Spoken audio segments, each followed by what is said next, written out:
Olá, boa tarde a todas e a todos que nos acompanham aqui pela TV Câmara. Eu sou a Karen, assessora de cerimonial e protocolo aqui da Câmara de Vereadores, e hoje a gente recebe para o nosso bate-papo semanal o vereador Rodrigo Paim, do MDB, e o seu convidado, Alexandre Meneguso. Boa tarde, Rodrigo, boa tarde, Alexandre, obrigada pela presença. Boa tarde, tudo bem? Boa tarde, boa tarde. Obrigado, Alexandre, por aceitar o convite. Obrigado pela oportunidade. Vamos falar então sobre um trabalho que o Alexandre já vem desenvolvendo ao longo de um bom período na Emater, né? E também enquanto secretário de Agricultura. Vamos começar então falando do horto fitoterápico de Gramado, né? Então, Alexandre, do que se trata esse horto fitoterápico? Como você atuou naquele espaço?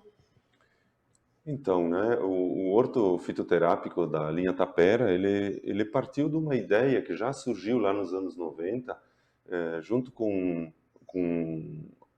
o Herbal de Gramado, que foi o primeiro nome daquilo, que foi estabelecido junto com o seu Silão Estivalete, a Emater, e na época o município também, a comunidade, que a comunidade ia lá, ajudava a fazer a implantação das plantas, e se enxergava naquele projeto uma possibilidade de melhorar a saúde das pessoas através do uso de fitoterápicos. Se bem que naquele tempo não se acreditava muito nisso, né? Era mais a nona, a mãe que apostavam nas plantas medicinais, e ainda o mundo não enxergava como se enxerga hoje as plantas medicinais. Graças a Deus aquilo depois, ali pelos anos 2000 e pouco, ali foi revitalizado, foi tentado organizar aquilo, mas efetivamente acabou que no ano de 2017, então, se a Secretaria da Agricultura e a Secretaria da Saúde se organizaram de tal maneira a fazer aquele espaço de fato funcionar. A gente sabe que não é fácil organizar um trabalho assim. O nosso horto, que bom, hoje também está lá, né, com a pessoa do Alexandre, que está lá cuidando, um agricultor, né, que tem uma noção ótima do cuidado com a terra, com as plantas, mais o trabalho da Emater, mais a equipe da Secretaria da Saúde. Enfim, se procurou dar vida aqui. Então, hoje o horto já é um matrizário de muitas plantas que podem ser utilizadas na rede pública do município. E o propósito é bem este: ter uma oferta de produtos, por exemplo, Marcela, que é uma planta comum da nossa região, ela é cultivada lá, até foi feita a colheita da Marcela em algum momento, para se oferecer às pessoas. Muitas vezes nós temos doenças, enfim, dor de cabeça, problemas digestivos, e por que não lançar mão de um fitoterápico? Graças a Deus, já na nossa rede de saúde, existem profissionais que recomendam, mas se queixam um pouco da falta de oferta dos produtos. Então, isso foi uma tentativa de iniciar essa oferta, e também o segundo passo, o terceiro passo, seria evoluir para que aquilo fornecesse material vegetativo de propagação para que agricultores, grupos de senhoras, jovens pudessem então também produzir e, com o tempo, quem sabe, através do meio legal, fornecer ao município. E isso preencher então os espaços nos nossos postos de saúde, oferecendo essa alternativa aos médicos para que possam recomendar. E sabe, Alexandre, que quando lá em 2017, quando eu fui pela primeira vez conhecer, visitar lá na Tapera, não conhecia, não sabia que tinha, realmente ele estava com uma situação. E depois a gente começou a fazer um trabalho com as crianças do projeto Sapeca, levar para conhecer. O horto já estava muito melhor avançado em todos os sentidos, inclusive a pessoa que estava lá atendendo sabia de cor o nome de todos os chás, dizia para que era, coisa que nem eu não conhecia, coisa de muito tempo, frutíferas também. Então, isso também é um trabalho muito bom, educacional, que nós estávamos falando antes, a respeito das crianças começar a conhecer, saber de onde vem, e participar, ir lá, ajudar a plantar, ajudar a colher, isso também é muito interessante para nós. Esse lado educacional, esse lado de conhecimento, de resgatar essa cultura que os nossos nonos, as nossas nonas usavam, né? O acesso à medicina tradicional era muito restrito, então se usava muito isso. Entretanto, nem por isso a gente deve abandonar essa cultura. E é importante essa educação para que os jovens possam. Então a gente espera, crer, né, que aquele espaço possa sempre se desenvolver e depois, com a utilização aí dos recursos que já estão em caixa, né, para a construção dos espaços necessários ao processamento, a ideia original, agora com a pandemia, creio que ficou um pouquinho, talvez alterado o cronograma, mas a ideia é fornecer os produtos fitoterápicos já prontos, práticos, para que a população use. Por exemplo, sachês, infusões, né? E isso precisa de um espaço sanitário adequado para poder fazer a preparação desses produtos. E para isso, então, lá, talvez mesmo na tapera, você possa fazer o pré-preparo e depois a finalização aqui. É uma ideia interessante, a gente espera que isso possa florescer em Gramado. Continuar.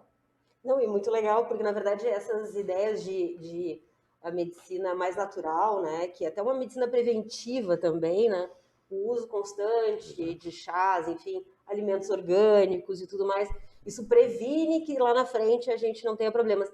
Mas ainda assim é inacessível porque é mais caro tu conseguir acesso, comprar esse tipo de alimento ou esse tipo de produto. Então, assim, esse projeto é muito interessante porque dá acesso a uma população que não teria condições econômicas de consumir esse tipo de alimento, né, ou de chá, enfim, e que é bem importante também para a saúde, né, da população de uma forma homogênea, né, Karen, sem fazer distinção. Nós temos vários municípios que já utilizam, aí existem vários métodos, existe a farmácia viva, existem outros tipos de distribuição, né? Mas assim, com bons resultados, né? Mesmo Nova Petrópolis, o município de Riozinho, Rolante e vários outros, Santa Cruz, né? E Gramado também está se inserindo, a gente vê isso com muito bons olhos, né? Que possa ser desenvolvido de uma forma bonita aqui em Gramado também. Depois que a gente vê para que serve os chás, né? Quando a gente vê ali qual é a função deles, dá vontade de tomar mais. É encantador, é um mundo encantador. É verdade, além de ser delicioso. Alguns, outros são um pouco amargos. Como a vida, né? Vamos falar então agora do Horto Municipal. O que a gente pode falar a respeito do trabalho desenvolvido no Horto Municipal também, que existe há muitas décadas, na verdade, né? Sim. Foi se aprimorando, ele foi aumentando, foi criando mais espaços, se desenvolvendo mais, mas o Horto Municipal existe, sei lá, mais de 20 anos, podemos o Horto dizer. Tem até o nome, né?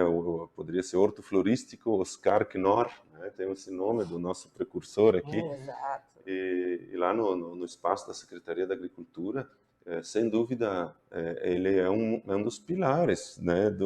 Da beleza do nosso município. Além do que Deus nos proporciona, de uma forma pronta, tem aquilo que Deus nos proporciona através do trabalho lá da equipe do Horto, lá da Secretaria da Agricultura, né? Então, assim, comentando assim, vejo como essencial que aquele setor siga firme, produzindo, porque isso nos traz a essência à tona. É diferente comprar flores.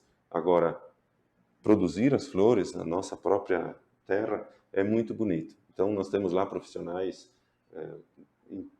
competentes, né, equipe, pessoas abnegadas, colaboradores que trabalham muito bem, né, tem agora uma ampliação já desde quando a gente foi lá secretário, procurou também ampliar os serviços com terceirizações, de modo que a gente pudesse ter uma eficiência também maior em alguns serviços que o município estava com mais dificuldade e permanece aí até hoje, isso é muito importante.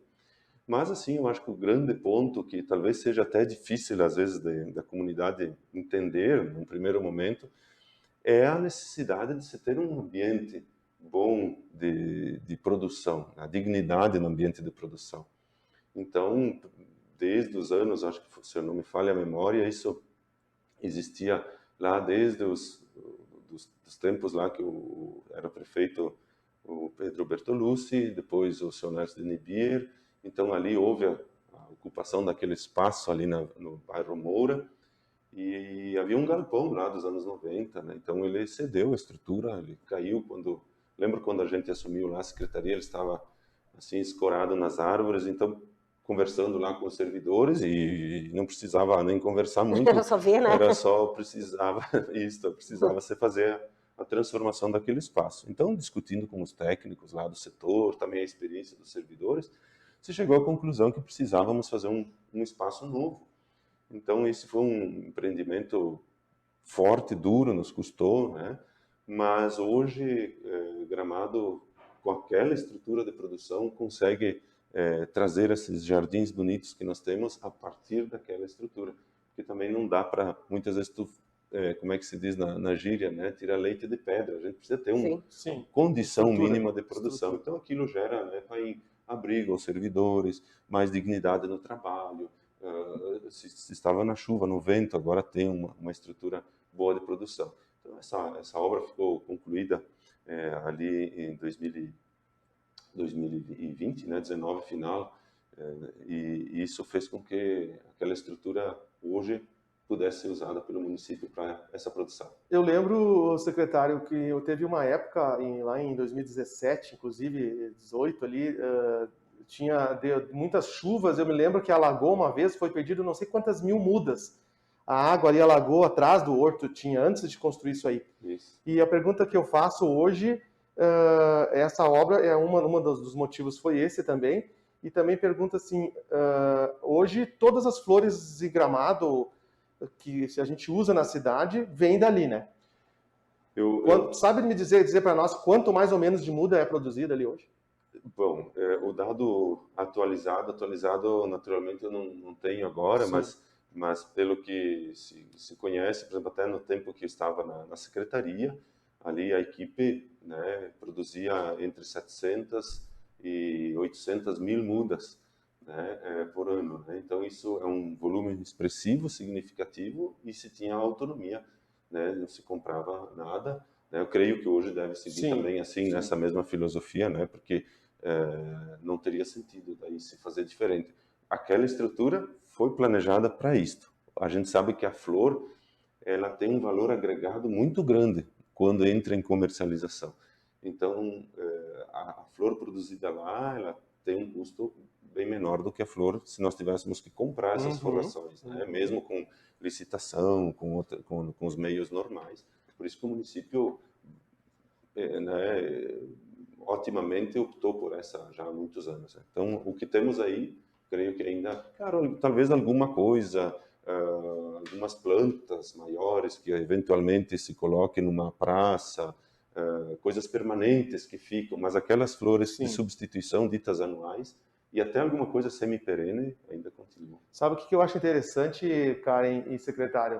Eu acho muito interessante o amor que o gramadense tem pela nossa cidade e pelas flores, porque a gente já viu várias vezes, inclusive eu já presenciei, o gramadense chamando a atenção do turista, às vezes, que vem roubar uma flor, tirar uma muda da flor. Ali perto da rodoviária, eu me lembro um caso, sei até quem foi, agora não me lembro o nome, o marido da professora que mora ali em frente, o turista tirando a flor lá, arrancando para levar para sua casa e tal, destruindo o canteiro. E o gramadense ajuda a cuidar da cidade, isso é muito importante também. Então, isso também valoriza e dá entusiasmo aos próprios produtores de flor que nós temos no horto hoje. Eles têm satisfação em fazer isso, né? Exatamente. É admirável. O nosso gosto, assim, a gente até fica às vezes um pouco sentido, né, quando tem alguns momentos de aglomeração, que ocorre o pisoteio de alguns canteiros e tal, né? Mesmo a grama, né? A gente vê assim, que nós recebemos pessoas de vários locais, então às vezes a grama aí, por exemplo, na frente da igreja, né, acabou pisoteada e tal. Mas o lado bonito vai forçando as pessoas a saber respeitar a grama, as plantas, as flores, né? Então, acho que essa marca que o gramadense tem é uma das características que consolidam a beleza natural aí do nosso município. Sem dúvida nenhuma. E falando em beleza natural também, que não deixa de ser, vamos falar das nossas agroindústrias, que também é uma delícia e é bonito, né, de comer. É bonito de ver e é bonito de comer. Meneguzzo, como é que foi o teu trabalho nessa regularização das agroindústrias, esse trabalho todo de juntar esse pessoal que faz delícias aí no nosso interior? E também, qual a importância dessa regularização? Por que foi importante regularizá-las? Bom, primeiro, assim, resgatar isso que tu colocaste, né, Karen? A produção, uma agroindústria, ela necessariamente nasce da vocação daquela mãe, daquele pai, daquele casal que conserva a tradição que recebeu dos seus antepassados. Então nós aqui temos essa cultura cosmopolita aí, né? Basicamente, na verdade, a italiana, alemã, portuguesa, que nos resgatou muito nós conseguimos conservar isso. Então as agroindústrias nada mais foram do que gerar um abrigo para essa cultura gastronômica que nós recebemos dos nossos antepassados. Bom, a questão da legalização, né? Nós vivemos um país que tem regras. As regras são, assim, o governo, a União, ela é responsável pela segurança alimentar do seu povo. Então, qual é a forma que o governo adota, usa para garantir essa segurança alimentar? Ele impõe alguns requisitos que precisamos cumprir para ter um produto legalizado. Bom, também nós sabemos que a venda no comércio, ela hoje também se exige a legalização, né? E a legalização implica em vários pontos, que é a questão ambiental, se nós temos condições adequadas, não poluímos para produzir aquele alimento, se nós temos a questão fazendária, que é a questão de nota fiscal, se eu consigo tirar uma nota, porque o comércio exige a nota. Então, hoje é difícil um agricultor que tenha um produto bom, de qualidade, isento, limpo, chegar no mercado e oferecer o produto. Tem nota? Não, não tem. Então, ele fica excluído daquele mercado. Então, pensando nisso, que esse sentimento muito favorecido pela festa da colônia, né, que foi o embrião dessas coisas todas, as feiras livres, também, puxa vida, tu me vende esse mel, essa geleia, onde é que o senhor mora? Em São Paulo. Ah, não tenho como mandar. Então, a vocação turística de Gramado favoreceu e criou a necessidade da regularização. E eu posso afirmar, gente, que a maioria dos estabelecimentos que se legalizaram não somente aumentaram a produção, como aumentaram a rentabilidade. Aumentaram os custos? Sim, sim, sim. Mas também aumentou a rentabilidade. Então, e outro detalhe, Paim, Gramado é sabido por todos, nós estamos implantados numa região bonita, mas para a agricultura extremamente acidentada. Nós temos que fazer mágica aí para fazer a agricultura florescer numa área pedregosa, numa área de morro, né? Eu agora estou trabalhando na matéria em Canela e ali também a realidade é essa. Clima também. O clima nós temos que adaptar, né, as culturas e tal. Então a agroindústria, o que ela faz? Permite que eu cultive áreas menores, colha e agregue valor àquele produto. É diferente de eu vender, por exemplo, figo in natura e vender 1 quilo de figada. Né? Tem muito mais valor agregado, porque ali está o meu trabalho, a minha cultura. Então, essa é a importância da legalização. E além de, como eu falei antes, permitir que o agricultor avance em espaços que antes o agricultor não conseguia vender, por exemplo, em mercados, em boutiques, em artesanatos, ou fazia de forma clandestina, sempre sob um risco. E o programa Gramado Colônia, que foi, então, revitalizado, restilizado ali em 2017 e passou a funcionar em 2018, porque precisava dos prazos legais para poder funcionar, tratou disso, né, de dar essa condição, oferecer ao agricultor as alternativas para que ele legalizasse com menos custo. Então, aí se fornecia, ainda hoje o programa está vivo, é uma lei municipal, né? Então, planta, isenção, o documento ambiental, se é isenção ou é a licença, o layout de rótulo, tabela nutricional, enfim, todos os documentos aí necessários e mais os apoios, naturalmente, com máquina, fretes, transportes. É um programa que foi copiado por muitos municípios já do estado, que vieram buscar essa experiência aqui em Gramado. Isso nos deixa contentes, né? Saber que isso também possa continuar, que fique esse legado para os agricultores, para a municipalidade e principalmente que você, né, nosso telespectador, possa ver o produto de Gramado feito pelas nossas agroindústrias como um pedacinho da tua história. Sem contar que os valores que toda essa agroindústria, além de incentivar o agricultor a ficar na agricultura e os seus filhos, seus familiares, e toda essa arrecadação, que é uma coisa que eu sempre falo em tribuna, esses valores ficarem em Gramado. Porque senão, com certeza, não vamos citar nome aqui, mas viria muito dessa agricultura viria de cidades vizinhas, cidades próximas aí, e esse dinheiro não ficaria no município. Então tem mais isso também que agrega bastante o município. Paim, exatamente. Eu costumo dizer assim, aumente a possibilidade de renda do agricultor e isso aumenta a sua autoestima, e isso diminui as nossas filas nos consultórios médicos. Porque a vida é assim, né, Karen? Se nós temos a alegria de viver, conseguimos nos jogar para cima, sermos mais felizes, a nossa saúde também melhora, o bem-estar, as relações comunitárias, sociais.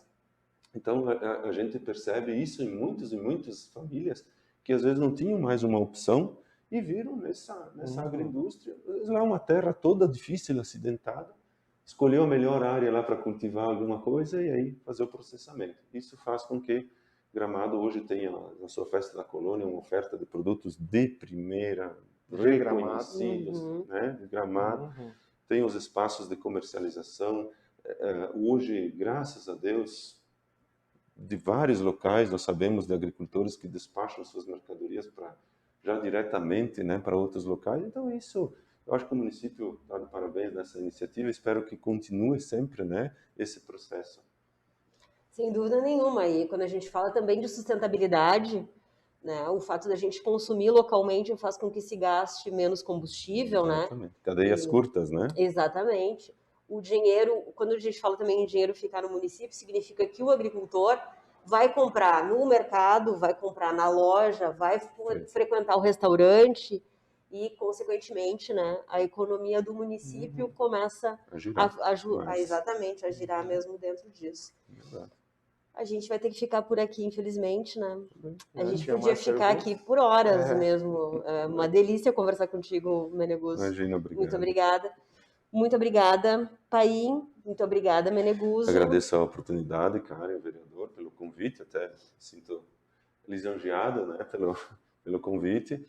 E agradeço, né, todos os que contribuíram, que colaboraram com essa oportunidade que a gente teve nesses anos todos talvez, né, espero ter contribuído com o meu trabalho na Emater local aqui e também nessa experiência na Secretaria da Agricultura. Espero que o nosso município siga forte, firme, com seus objetivos de forma correta, honesta, para que a gente possa também ser feliz com a nossa consciência sempre, né, fazendo as coisas certas. Muito obrigado. E eu agradeço a Karen, agradeço ao Meneguso por aceitar o convite. Agradeço ao Paulo, que está aqui nas máquinas aí para nós. Muito obrigado. Um bom dia a todos. Boa final de quinta e sexta-feira a todos. A gente agradece, então, mais uma vez, quem nos acompanha aqui. Obrigada, Rodrigo. Obrigada, Meneguso. É sempre realmente um prazer conversar contigo. Obrigado. A gente agradece também quem nos acompanha. Amanhã a gente está de volta com o vereador Cícero Altreiter, do MDB. Até mais.